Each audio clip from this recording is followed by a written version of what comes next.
A colleague recently asked me what I thought had changed in cybersecurity over the last 10 years. We agreed that it had certainly been a time of momentous change. In 2012, there was the Shamoon attacks in the Gulf region. In one stroke, 35,000 computers were wiped and disabled within a matter of hours. 5 years later, the WannaCry virus ripped through IT infrastructure like wildfire, encrypting hundreds of thousands of computers in over 150 countries. Not only was the scale of the attack deeply concerning, it also took down vital services. Travel networks were affected, and medical appointments throughout the UK were disrupted. The second large-scale incident of 2017, NotPetya, became the most damaging cyber attack in history, causing destruction estimated to be in excess of $1 billion globally.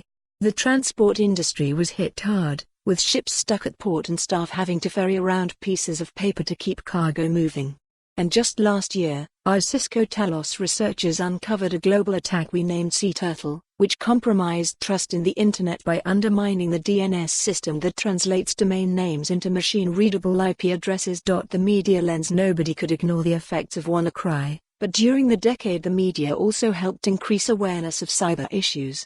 Indeed, a ransomware attack became a plot device in the TV drama Grey's Anatomy, while entire series such as Mr. Robot and CSI, Cyber were devoted to cybersecurity. Lessons in behavior. The patter of the con man is as old as humanity, and over the past decade we've seen these weasel words increasingly transformed into online scams.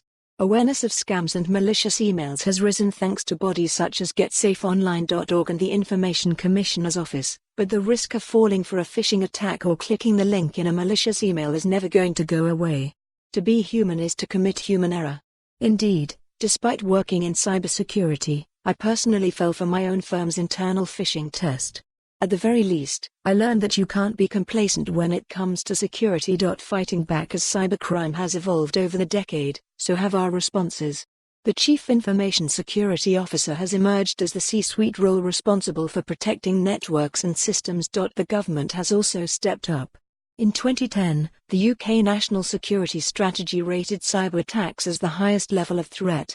The government later published the 10 Steps to Cybersecurity, giving practical advice on how organisations should manage and counter digital risks. In 2016, the National Cybersecurity Centre was formed to provide a single point of contact for the government on cybersecurity matters. And 2018 brought further legislative changes.